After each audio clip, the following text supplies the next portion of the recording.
seal of the city of Griffin to be affixed on this 14th day of September in the year of our Lord 2021. Signed, Douglas S. Holberg, Mayor, and Jessica W. O'Connor, City Manager.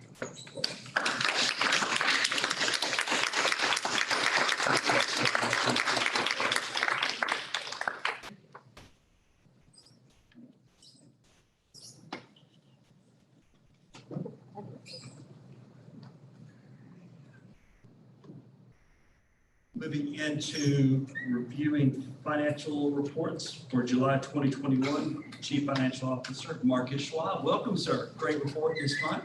Thank you, sir. Thank you, Mayor. Thank you, Commissioners. Any questions really on the cash or the interim statements? This is the first month for July, so we're just closing out the fiscal year. Auditors are here. They'll be on their way out Friday, so let's keep our fingers crossed. Any questions? We're still doing over $1 million here community-wide on our 1% sales tax, so that continues to be very positive. So Yes, sir. excellent news. Thank you so much for being here tonight. Thank you. Thank you, Marcus. Thank you. Moving into citizen comments. At this time, the mayor opens the floor to comments from the audience. Comments should relate to a specific agenda item not listed on the agenda for a public hearing or to a concern within the jurisdiction of the city commission. City commission meetings serve the purpose of conducting city business and are not a forum for the unlimited expression of opinion. The mayor reserves the right to limit comments to matters germane to city business and may refer speakers to the city manager or other staff for resolution. With that being said, is there anybody on my left side who would like to come before the board? Yes, ma'am.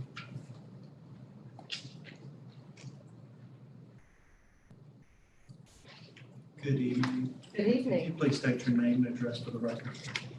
Carol Jones, 1611 Pinebrook Drive.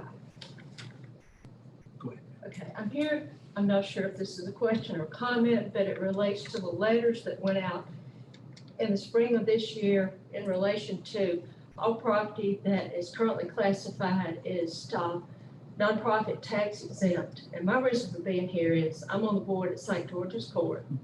We received that letter. We got our legal counsel to submit all of our documentation early April. We still don't know anything, and we're trying to prepare our budget for HUD. So can anybody tell me where that process is at? That would probably be with the taxes. Probably tax assessors Yeah. just Yeah. set it out. You talk to them, No. that's probably where you need to go. Okay, See Ms. Hollums at the tax commission. They're over in the county annex building across the street. okay. All right. Anything else, Ms. Jones? That's it. We're just, Thank like I you. said, Yes, trying to prepare our budget. We don't know where we stay. Carol, thank you for what you're doing with that whole thing. It's a great one. So keep up the good work and we'll get you to the right place. We're trying. Thank you. Thank you. Is there anybody else on my left like to come before the board? Is there anybody on my right? Chief, do we know if the lady is available? There's a message out there with it, but I'll check. Okay, if you don't mind, please, sir.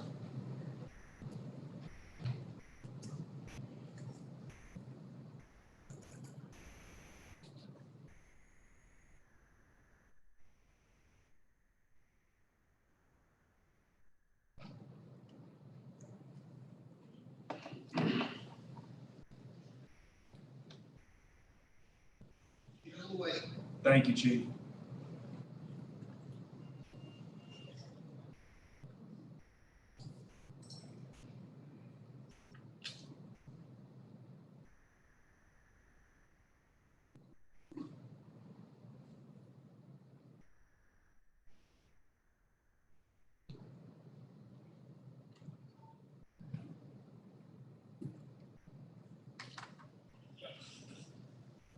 Am I able to sit?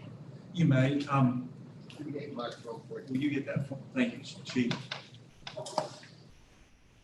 Mike, use this one. If you could please give us your name and address for the record, please, ma'am. Yes, my name is Celestina Marie Marston. I live on Kentucky Avenue, and I'm sorry, please bear with me. Take your time. Yeah. Let me take my mask down. And that name again, please. Marie Marston, Thank you. and I apologize for my outbursts. It was really embarrassing. but my defibrillator shocked me. So, hello, thank you for allowing me to speak today. My name is Tina Marie Marsden. I'm advocating for ADA, reasonable accommodations to Griffin Utilities standard policies and procedures on behalf of a specific subset of the disabled community. These individuals are power-dependent electric utility customers using life-sustaining medical equipment in home settings. I'm sorry. Yes, ma'am. Take your time.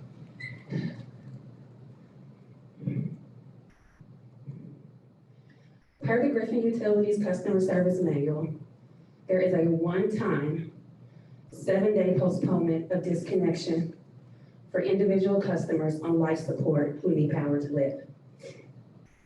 I do understand that in the state of Georgia, local distribution companies such as Griffin Utilities are not fully regulated by the Georgia Public Service Commission.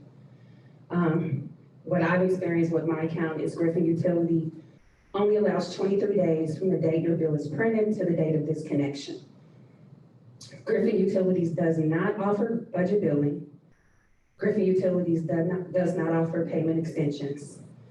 Griffin Utilities does not offer grace periods.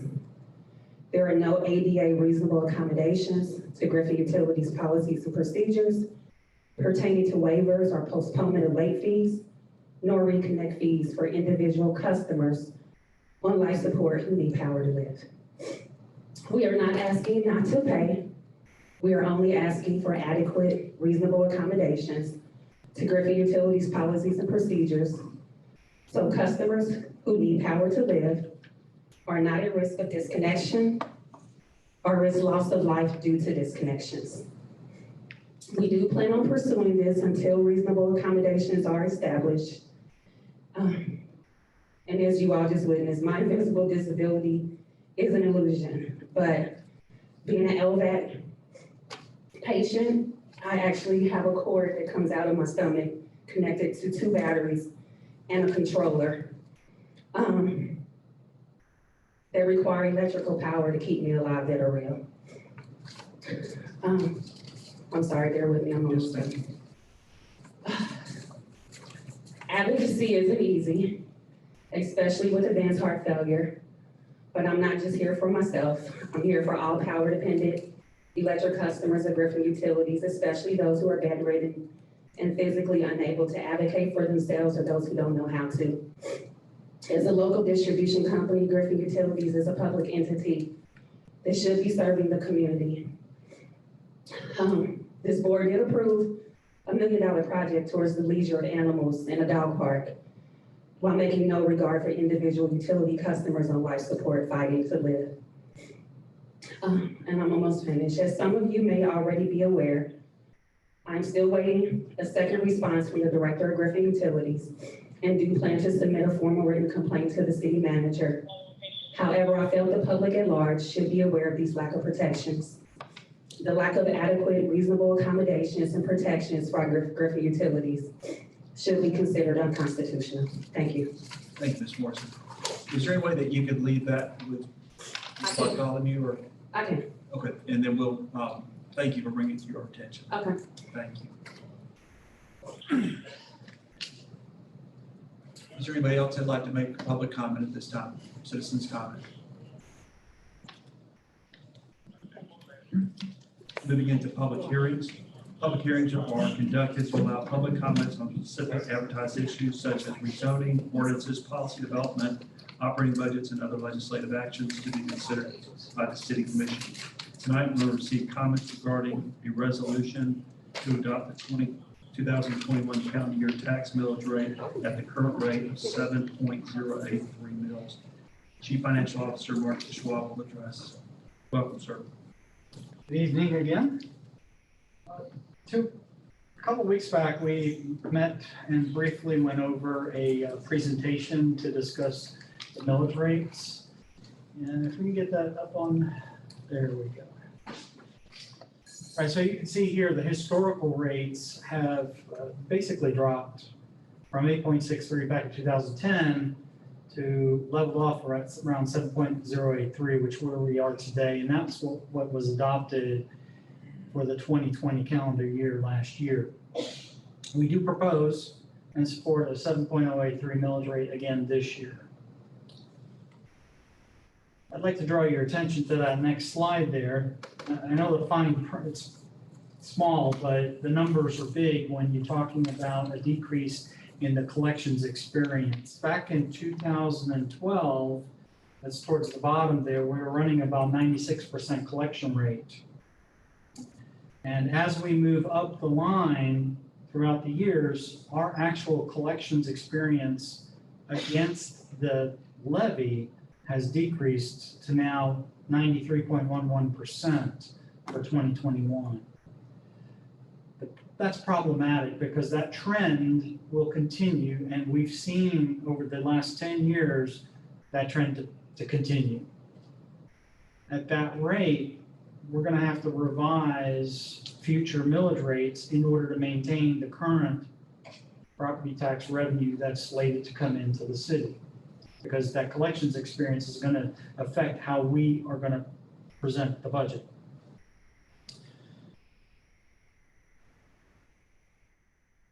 For 2020 and 2021, you can see that the net digest increased $33 million from last year to this year.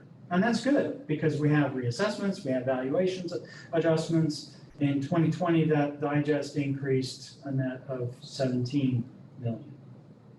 Again, the current rate is 7.083. The rollback rate proposed based on the tax digest PT10, that's the submission from the tax commissioner's office, tax assessor's office, and that's proposing a 6.844. What that's saying is if we had $4 million worth of revenue last year at 7.8 because of the reassessments, then we're supposed to bring in $4 million again.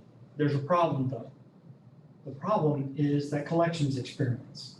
We've already set the budget based on a 92% collection rate, which is driving the 7.083 number. So for FY22, we budgeted $4,140,000. In FY21, we budgeted $4,152,000. We decreased that number already. And then at the rollback rate of 6.844, assuming 100% collections rate, we bring in $4,460,000. At 95%, $4,237,000, and at 90% collection, $4 million. Okay, the top number of $4,140,000 is what we're aiming for. If we take that 6.844 and we slip south of 92%, then we're encroaching on some negative territory, and that will require some decisions by the board. What services are we going to start to address in order to cover the shortfalls?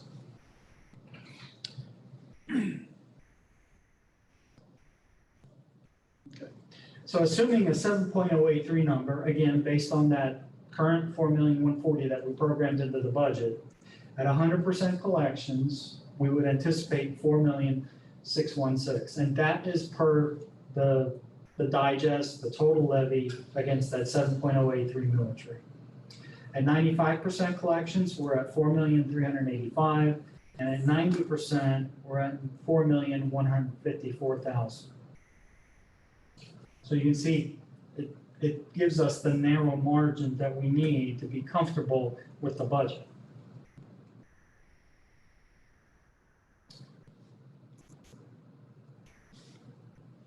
Can we go to the next slide, please? Thank you. All right, so for FY21, the budget was $4,152,000, current rate of 7.083, 100% collections, $4,380,000. However, the actual collections, and this should drive the point home, the actual year-to-date collections was $4,078,000, 93.11%. What was required in order to make budget was 94.8%. And that's the message that I want to leave with you tonight. And So Marcus, you said right now we are at 93%. Just a few seconds ago, you said we can only forecast to keep trending down on that. that's So correct. you think maybe next year that 90% or 88%, what is driving this? And how would you even be able to forecast that ahead of time? We have to make some assumptions, okay, in any sort of projections, whether it's investment projections or economic projections, there are some underlying premise that we're gonna follow, and whether it's, okay, we're gonna assume a 1 or 2% reduction overall in the collections experience, or it's gonna be a combination of that plus the digest. The digest is affected by three things actually. The reassessments is one, that's like valuations and, comps and sales. Then the actual, the reassessment piece of it, where they change the value of it. And then the other part is the exemptions that can come in. Well, what about the additional homes for the rezoning that we've approved for 362? And I mean, do those hit the digest based on once the project is, or when they're finished out, or reassessments later? When will those, because Coldwater Creek, the additional, when are we talking realistically, will those homes hit the digest or the values? Are they built? No, they have to wait for them to be built and or assessed.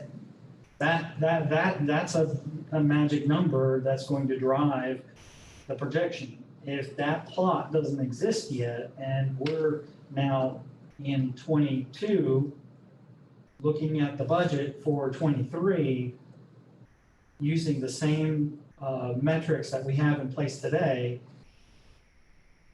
I can safely say that we're gonna have some similar numbers or similar scenarios coming across next year. But as a city and board, we're doing all we can to help grow that digest, no doubt. And then county on the assessments, that's supposed to only help you because those, I mean, what other choices do we have? Well, there is one other component that can be looked at, and I'm just not sure about the mechanism to approach it. I have seen a list of outstanding property tax bills. So if we go back to that, let me see if I can take us back. Go back to this first slide here. The last column shows the amount of taxes outstanding. All right. At my last count, and this was 2 years ago when I saw the list, we're approaching about 600,000 past due. And that's a mill of tax.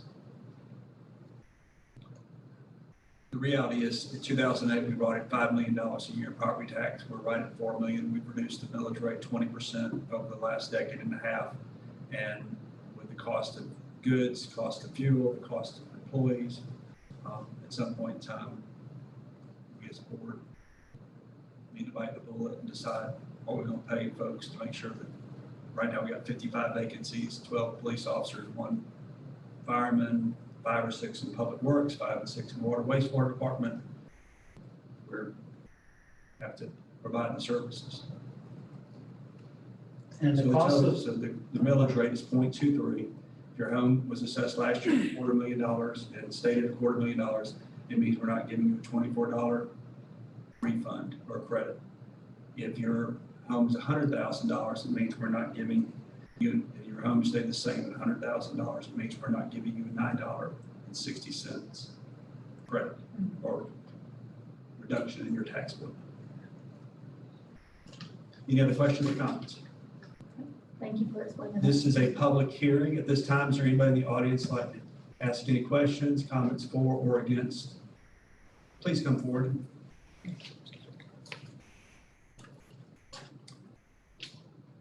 Welcome back, Mrs. Jones. Thank you. Name and address for the record, please.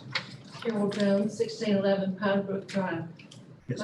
My question relates back to what I brought up earlier about, non-exempt tax, the non-exempt tax-free property, such as St. George's Court. Mhm. I realize that's a process and it may be lengthy. Once that's completed, is there a possibility that we will have more tax dollars to go toward this budget? Because I would think that some of that property out there now does truly not qualify So it's still up to the tax assessor's office and tax commissioner to make a decision in terms of what is and isn't. And then That's once my we, guess. So Yeah, if but- somebody can explain right. it to me. well, I mean, it could be exempt property or part of it could be tax exempt. And so you would not, maybe not pay 100% or may not pay any property tax based on what those exemptions are. So that's, we basically just get a baseline of what is taxable according to the law. Right. And that's what we base our revenue on. Right. And what I'm really trying to say to this is, I paid a lot more attention since we got our notice at St. George's Court. And you're right around, there's a lot of property out there that it might just be a residence, it's got a sign out front that says it's a church. Or it might be a small office within some little complex. Is there a possibility that some of this property, as well as St. George's Court, may not qualify?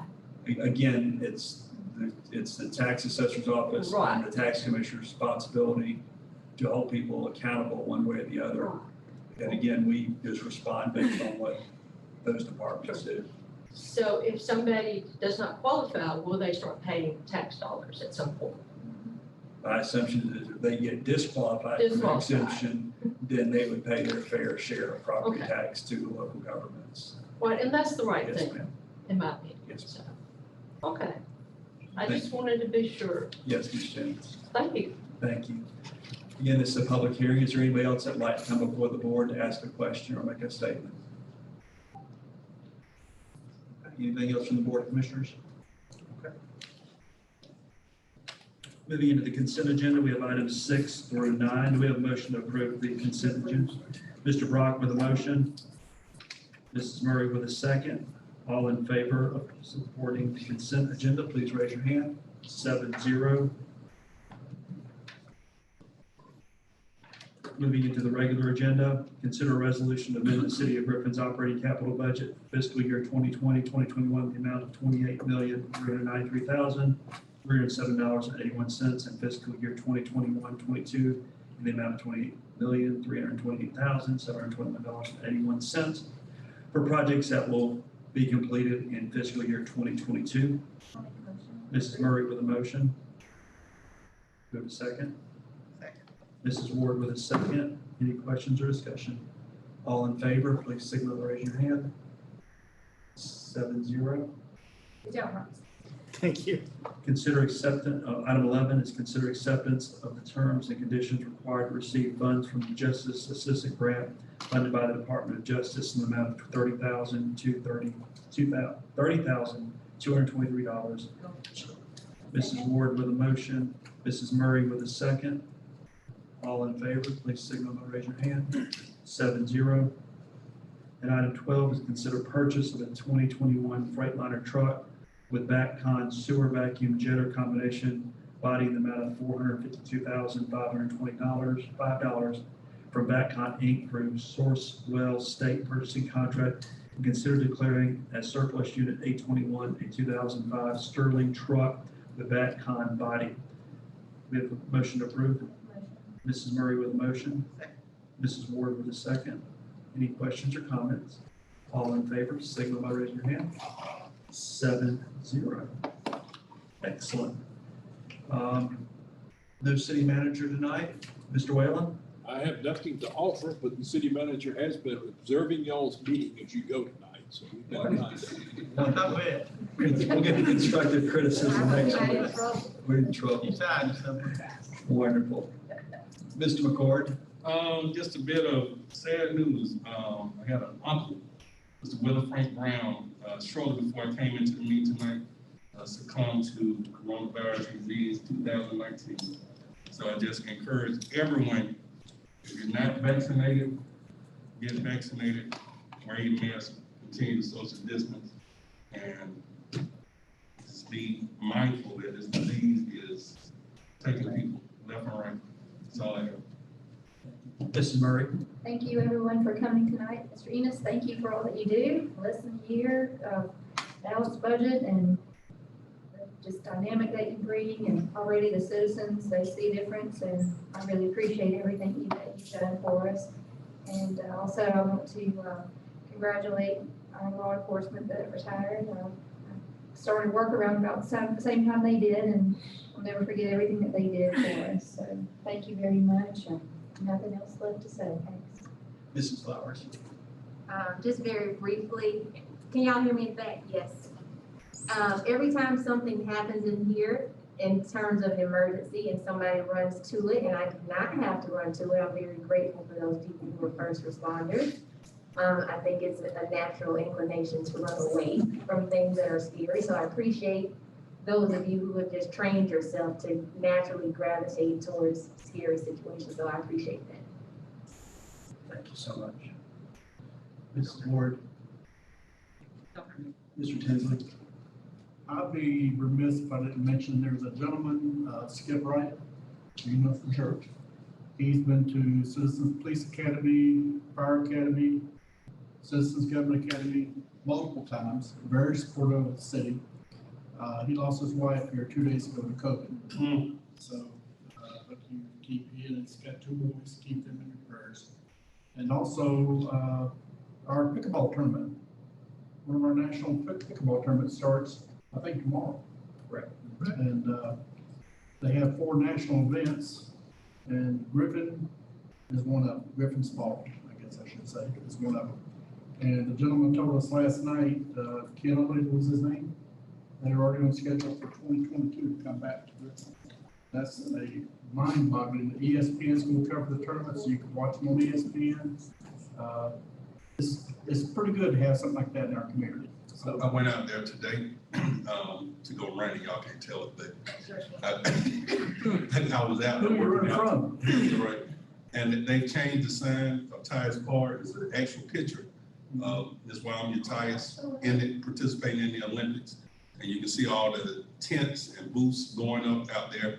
It's a really big thing for our community. I'm glad you brought that up. Yeah, it really is. They went out there last night, I think it was about 11 o'clock, and checking the lighting and all that stuff, make sure it's ready to go for ESPN. So very proud of our little community.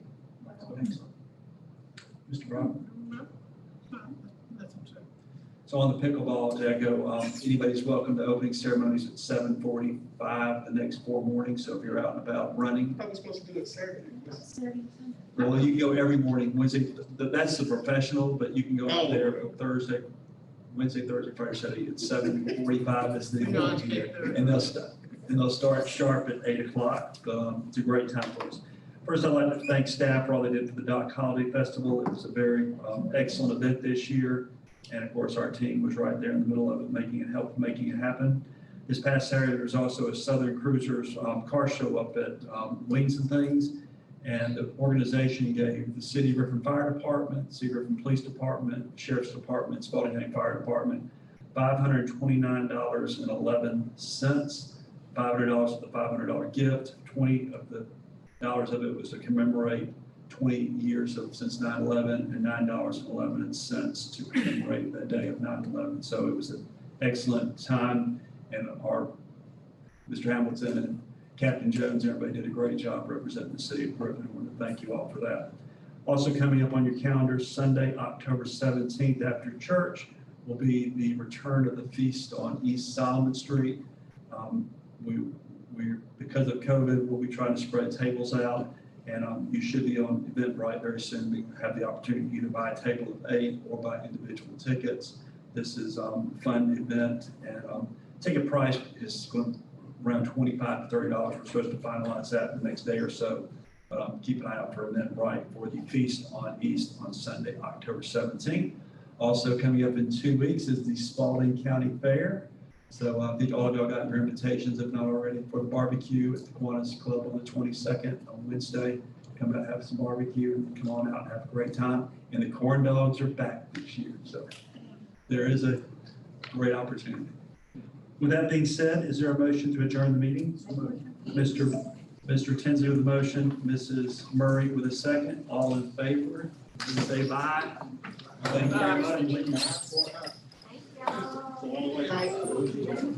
Good night. Have a great day.